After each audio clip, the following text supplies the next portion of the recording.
अनंतकोटी ब्रह्मांड नायक राजाधिराज सच्चिदानंद सद्गुरु श्री ब्रह्मचैतन्य महाराज की जय.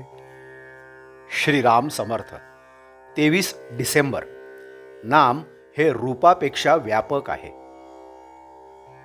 समजा मी तुम्हाला प्रश्न विचारला की आनंद म्हणजे काय, तर एखाद्या आनंदी मुलाकडे बोट दाखवून तुम्ही म्हणाल की हे पहा, इथे आनंद आहे.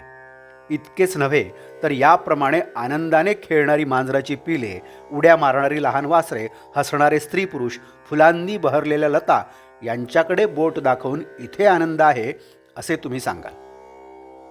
पण हे काही माझ्या प्रश्नाचे खरे उत्तर नव्हे. आनंदी वस्तू कोणत्या आहेत असा माझा प्रश्न नसून आनंद मला दाखवा असे मी विचारले होते.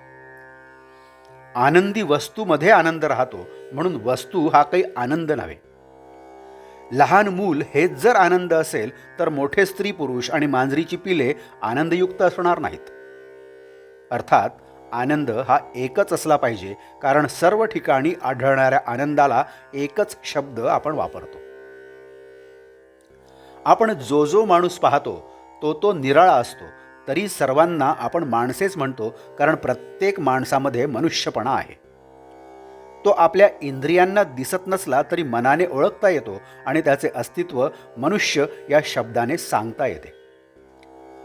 मनुष्यपणा हा शब्द आहे, हे नाव आहे, म्हणून रूपाला अस्तित्व नामामुळेच आहे. प्रत्येक वस्तूचे बाह्य रूप तिच्या नामामुळे टिकते.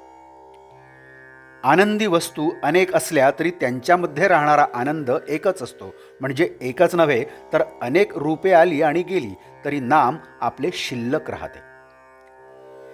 आजपर्यंत या पृथ्वीच्या पाठीवर अगणित स्त्री पुरुष जन्माला आले, जगले आणि मृत्यू पावले, तरी मनुष्यपणा आहे तसाच आहे.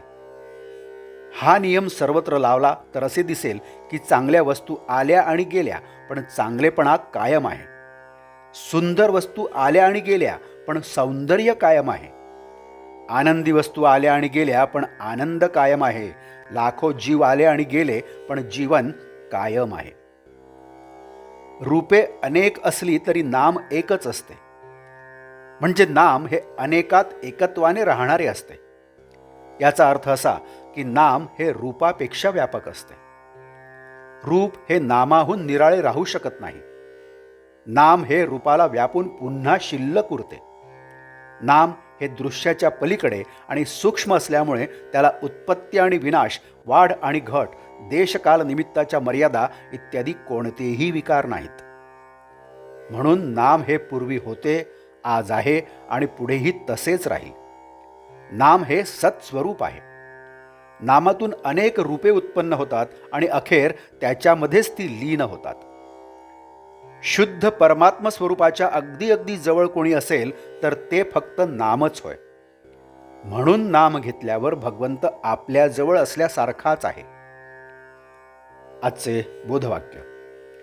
माझे बोलणे प्रत्येकाला कळते. ज्याची जेवढी तयारी असेल तेवढे त्याला कळते, पण वाया कुठेच जात नाही. जानकी जीवन स्मरण. जय जय राम. नमस्कार. मराठी आणि हिंदीतून रोजची श्री महाराजांची प्रवचने आपण ऐकत आहातच, परंतु कृपया चॅनलला भेट द्या आणि प्लेलिस्ट बघा. मराठी अथवा हिंदी प्रवचने आपण आपल्या सुविधेप्रमाणे सुद्धा ऐकू शकता. मी परत एकदा आपणाला विनंती करतो की चॅनलला सबस्क्राईब करा, शेअर करा, लाईक करा, कमेंट्स द्या. बेल आयकन दाबायला मात्र विसरू नका. धन्यवाद. जय जय श्रीराम.